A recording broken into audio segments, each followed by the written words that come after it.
अस्सलाम वालेकुम। आज की वीडियो की जो सबसे पहली न्यूज़ आई वो आ रही है ताबिश हाशमी की तरफ से। न्यूज़ कवर करने से पहले मैं आपको एक बात बताता चलूं, मुझे पता है इनमें से कुछ न्यूज़ मैं काफ़ी लेट कवर कर रहा हूं, लेकिन जब हम लोग जीडी रोड पर ट्रैवल करते हैं तो रास्ते में साइन बोर्ड आते हैं जहां पर लिखा होता है कि कभी ना पहुंचने से बेहतर है देर से पहुंचना। वैसे भी न्यूज़ ना देने से बेहतर है कि मैं लेट न्यूज़ कवर कर दूँ। तो ताबिश हाशमी ने एक पॉडकास्ट पे गए थे जहाँ पर वो ये बता रहे थे कि आपको ना फेम की एक कॉस्ट देनी पड़ती है, और वो कॉस्ट ये होती है कि लोग आपको थ्रेड देते हैं, पूरे पूरे थ्रेड देते हैं, गंदे गंदे थ्रेड दिए जाते हैं जहाँ पर फैमिली का जिक्र किया जाता है, जहाँ पर कहा जाता है कि मैं तुम्हारे बच्चों के साथ ये कर दूंगा, फैमिली के साथ ये कर दूंगा। और ऑब्वियसली ये चीज़ किसी के साथ भी नहीं होनी चाहिए। अगर आपको कोई बंदा एंटरटेन करे तो बात तक रखें। मैं तो कहता हूँ कि अगर वो चीज़ गलत भी करे तो आप उसे क्रिटिसाइज ना करें, उसकी सलाह करें। आप कमेंट सेक्शन में जाके बॉक्स कर सकते हैं आपने ये चीज़ गलत की है। हालांकि अगर कोई गलती हो जाए किसी क्रिएटर तो सब लोग उसे गाली देना शुरू कर देते हैं। कुछ लोग जो है ना, मेरे तक रखो गाली, कुछ लोग ऐसे घटिया लोग होते हैं कि ना वो मेरी बच्चों को, मेरी माँ को, मेरी बीवी को रेप थ्रेट्स देते हैं। क्या? इसलिए कि ये कहकर अबे तू माशरे में गंदगी फैला रहा है, तेरी माँ के साथ, बीवी के साथ, बहनों के साथ ये करूंगा।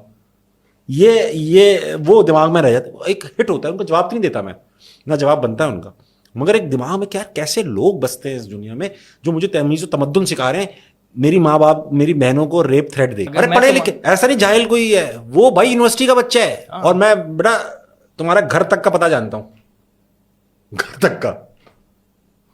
तो वो मसला यही है कि आप यू कैन नॉट अब मैं तो नहीं लड़ सकता जा जाके लोगों से यार। सही बात है ना, मेरा वो कैलिबर है कि मैं जाके हर चीज को, लेकिन मतलब इसकी एक कॉस्ट है शोहरत की, और इतनी बड़ी कॉस्ट नहीं है बर्दाश्त कर जाने वाली। लेकिन है तो बात ये है कि ये स्ट्रगल।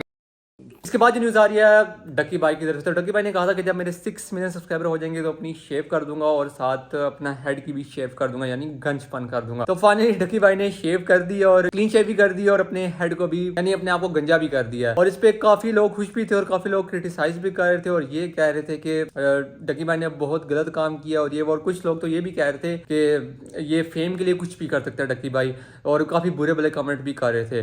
तो मैं एक चीज नोटिस कर रहा था कि जब डक्की भाई ने शेव कर दी थी अपनी हेड की और ऑब्वियसली फेस की शेव की थी, तो उसकी शक्ल बहुत ज्यादा बॉलर रिकॉर्ड से मिली थी। क्या आप सबको भी ऐसा लगता है उसकी शक्ल बॉलर रिकॉर्ड से मिली थी? तो कमेंट सेक्शन में जरूर बताना।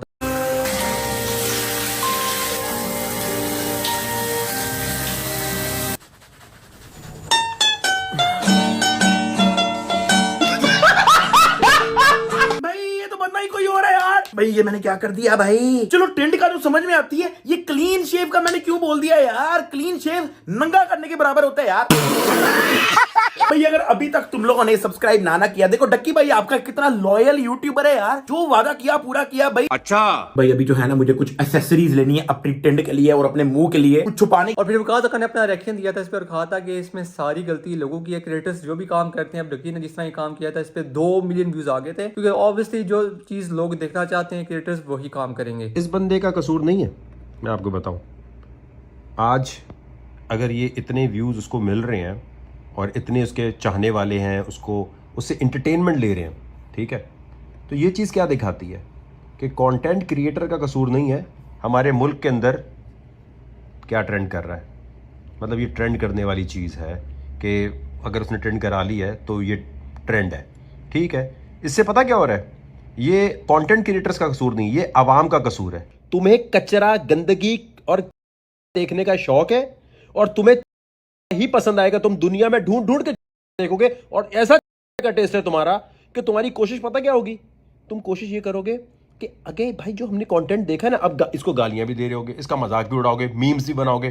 तो बेसिकली तुम मीम नेशन हो, और मीम नेशन का खुद भी मजाक बनता है, खुद भी मजाक बनाते रहते हैं और सारी दुनिया भी मजाक बनाती है। अभी रिसेंटली वासिया चौधरी अहमद अली के पॉडकास्ट पे गए हुए थे, जहां पर उनसे क्वेश्चन पूछा गया था कि आपने मुज़ाकरात क्यों छोड़ा, और उसका बड़ा फनी सा रिप्लाई दिया था। उन्होंने कहा था कि मैं इसका तो आंसर नहीं दूंगा, लेकिन आप लोग ये काम जरूर करेंगे कि इसका क्लिप लगा देंगे जहां पर ऊपर लिखा होगा कि वासिया चौधरी ने मुज़ाकरात क्यों छोड़ा, और ऐसा ही हुआ था। मैं टिकटॉक स्क्रॉल कर रहा था, वहां पर मुझे वीडियो शो होगी और मैंने देखा और वाकई में इसका आंसर नहीं था। और उन्होंने कहा था कि एक क्लिक बेट होगा, और वासिया चौधरी सबको टिप्स दे रहे हैं कि आपने किस तरह फेमस होना है क्लिक बेट कंटेंट देना। मुज़ाकरात क्यों छोड़ा?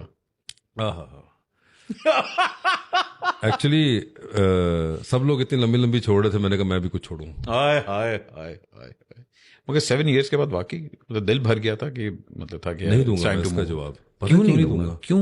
मैं बताता हूँ क्यों।